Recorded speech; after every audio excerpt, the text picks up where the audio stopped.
Welcome to Trevor Henry Day at Hanover Raceway. We're very pleased to honor our 10-time driving champion and someone who has had the most driving wins in the history of the racetrack. He means a great deal to our fans, and his legacy at this racetrack is unquestioned. He has had great success in his driving career, and we're happy to be a part of his story.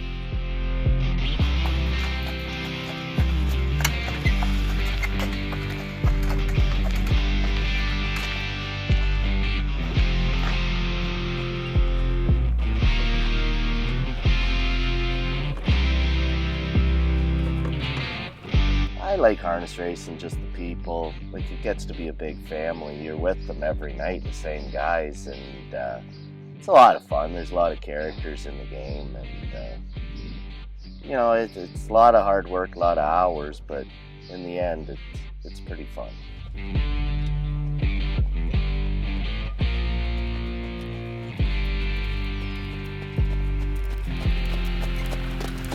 With him today is a very special guest, a horse that he guided to victory in Canada's biggest race, the Pepsi North America Cup in 2021, Desperate Man. Coming on, Desperate Man on the far outside. Desperate Man, there's no desperation in those strides. He's a Pepsi North America Cup winner, and he scores in 1:49.3. Desperate Man.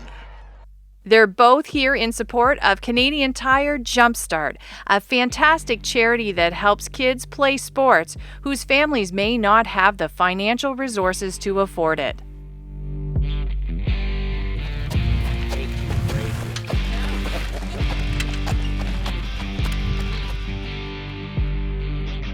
Let's hear from our guest of honor himself, Trevor Henry, on his career and his journey.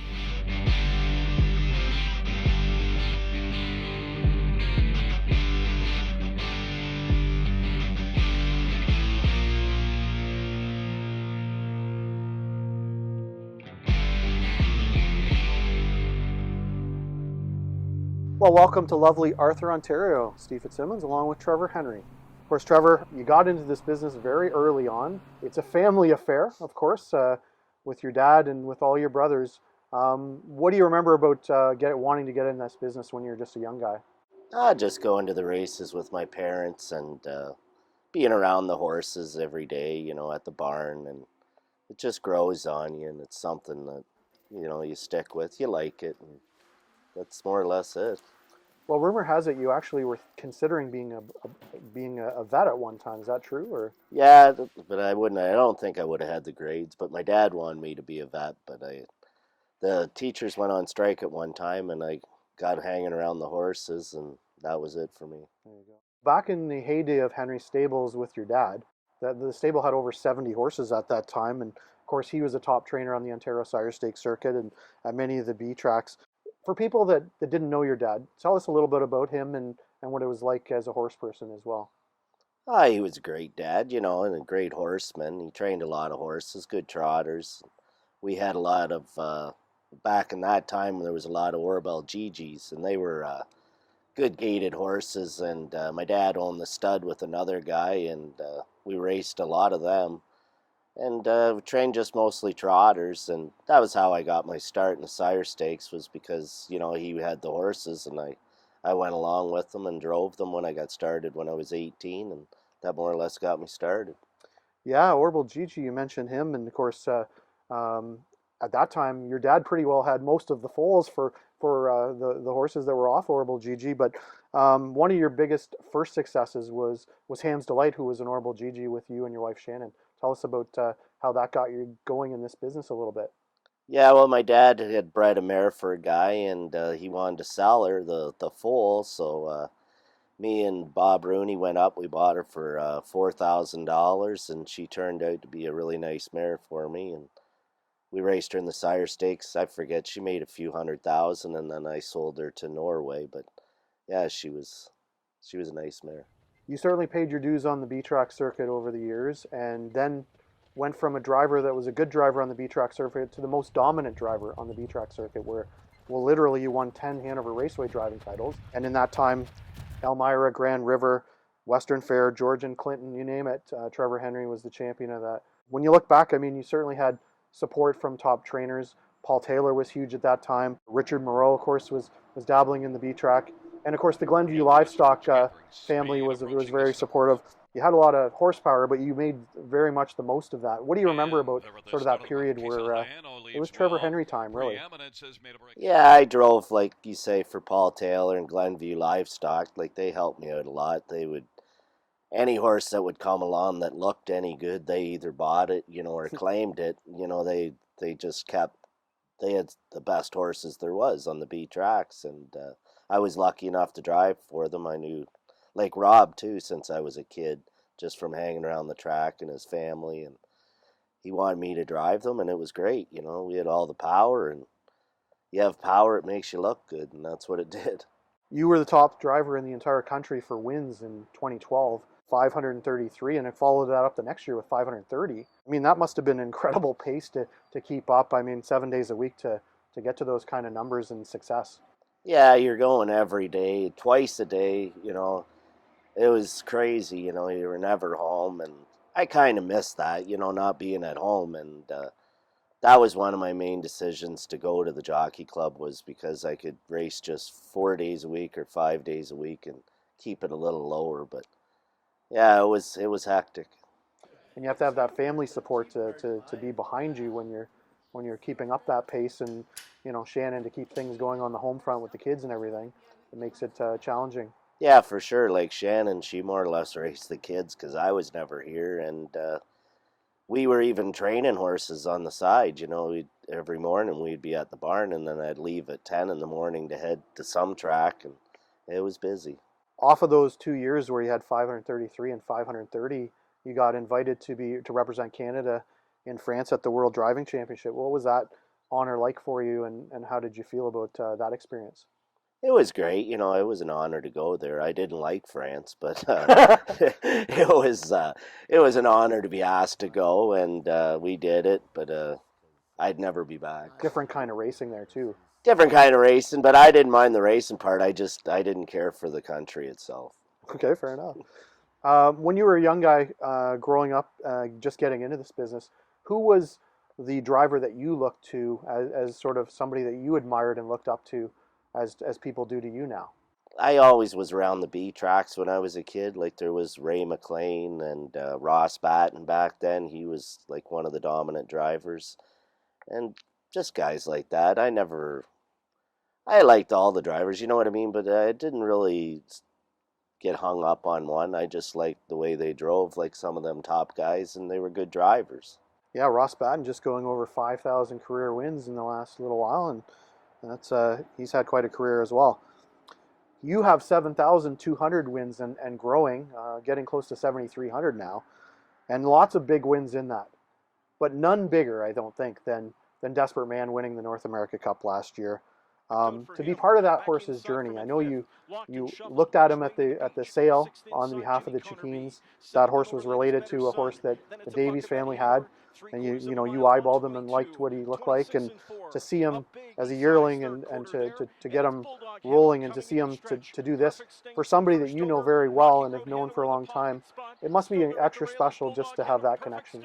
Oh, for sure. Like, we're great friends with them, and we keep our horses at their farm, and like you say, like as a yearling, you see them the whole way through. It was quite an experience to go, like, from the horse right from the start, to the finishing product. It was quite a thing. Yeah, I mean, he's been incredible. There's no question. And obviously over $1 million, and looking like he can make a lot more yet before his days are done. But you obviously have had significant success in the Ontario Sire Stakes over the years as well. You've been the leading driver 3 times. And oddly, in gapped out periods of time, 1996, 2007, 2019, but you're always among the top 3 or 4 drivers. You have been for a long time. That's a long period of time to be at your top of your game and have that kind of support. Just what are your thoughts on the program and just your success in it? Well, it's a great program. I think it's the best program there is in the country. All the races are fairly close. You don't have to travel that far, and the purse money's good. And it's a great program. And I've had a lot of success at it with my own horses and driving everybody else's. but I think it's a wonderful program. I mean, your resume speaks for itself with your accomplishments, but you don't have a Hambletonian on your resume yet, and you don't have a Dream of Glory final for Hanover fans. You've been close a few times, and your brother has one, your nephew has one. What would it mean to win either of those races, really? Oh, my daughter keeps reminding me I've never won the Dream of Glory, so we got a couple horses this year that look all right, and they're eligible for it, and I think they have shots, so I'm hoping for it. I don't have anything this year, not really even close for the Hambletonian. I've been in it a few times, but it is a race I'd love to win. And what's that experience like to be in basically the biggest race in the world for horse racing? Oh, it's a lot of fun. It's a great experience to just be there and see the crowd and everything. And it was a lot of fun. You're so busy, with your career, but you've always had horses that you've had in the mornings with your wife Shannon. What drives you to want to do that when you have such a busy schedule? Is it family? Is it just your background with you enjoy that part of the business, or what is it? I guess I enjoy it. I like buying young trotters and getting them to the races, and something I've done my whole life. And you gotta have something to do in the mornings. I'm not much for just sitting around or playing golf or that, but I like having a few. I don't like too many, but if I can have 4 or 5 and do that, and eventually down the road I'd like to go somewhere south with them and just do that. But right now I'm happy doing this. All right, we're going to play rapid fire questions here. I'm going to give you a name of somebody or a horse, and I want you to just give me a thought of when I give you the name. Pemberton. Best mannered trotter I ever drove. Alarm detector. Probably the fastest trotter I ever drove. Yeah, it's a shame, really. I mean, just couldn't stay healthy, but yeah, I mean, he was something, wasn't he? He was a nice horse. Sunny D. Sunny D, powerful filly, very well mannered and fast. Hey Livy. Crazy, very hard to handle, but absolutely got to be one of the fastest horses I ever drove. She's a cash machine for you. Yeah, she's done well for me. Yeah, and I mean, it's interesting that you ended up being part of the ownership because you're basically the only one that could handle her to drive her. Yeah, she's unbelievably crazy. She's not as crazy as she used to be, but she's got better, but she's still a handful. You won a big race at Western Fair with Eagle Luck. What do you remember about winning that? I was one of the startings of my, not my career, but it showed I could win a big race with the big drivers in there, and I think that helped a lot. Like, people had more faith in me. You can win a lot of races going for no money, but when you win a big race going for money, it shows that you can do it, right? Absolutely. Western Fame. Western Fame, he was a nice horse, very fast, but he was a little pouty. I don't know whether he'd be as good nowadays with the way the whipping rules are. Right. He needed a little bit of that, did he? Yes, he did. Nirvana Sealster. An absolutely beautiful horse to drive. You could put him on the gate and he'd just leave like a rocket. Like, when he was on his game, he was very tough to beat on the front end. What do you think about when you hear the name Bruce Richardson? Bruce, well, he's a die-hard Leaf fan. That's one of his biggest drawbacks. But anyways, Bruce is a nice guy. We've been friends for years and drove together. Yeah, we drove together, and we used to ride back and forth to London all the time, every night, so I've known him a long time. Yeah. Being from the Arthur area, I mean, it was something to see how they responded to your North America Cup win, and of course, the Chickeens being from Arthur as well. I mean, what does that mean to you? Oh, it was great. This is where I was raised, and I don't really ever want to leave here if I don't have to. But yeah, I'm a hometown guy, and I love Arthur. Rapid fire, last but not least, Desperate Man. Desperate Man, he's the complete horse. He's so quiet and docile, like you could shoot a cannon beside him. He wouldn't move. But as soon as you go to the gate, he's all horse. He's just a nice horse. What's one thing that people that don't know you wouldn't know about Trevor Henry? I don't know. I'm pretty laid back. I don't get very excited about anything. I just Just a normal guy, you know, just relaxed and like to take it easy when I can. What do you do in your spare time whenever that is? I love to fish. My son's an avid fisherman. Like, I love getting out on the boat when I have a day off and just fishing and tinkering around home. And I think we've seen that you're a huge Tampa Bay Lightning fan, and of course you had a bet. I think it was with was it Sylvain Filion last year, where Yeah. to wear the colors of the you forced him to wear the Tampa colors because they won the cup, and otherwise you'd have to wear Montreal colors in one of the post parades at Mohawk. How did that love of the Tampa Bay Lightning come about? A friend of mine, Bob Rooney, was good friends with Dave Howarchuk, and he at that time was playing for Tampa when we used to go to Florida in the winters. And when they started up, Bob took us over there to a game, and I got to meet him and some of the players at that time that played for Tampa. And I despised the Leafs, so I got Tampa was a new team out, and I got cheering for them, and been doing it ever since. You have a ton of fans who can't wait to see you at Trevor Henry Day to interact with you, get photos, and what does that mean to you?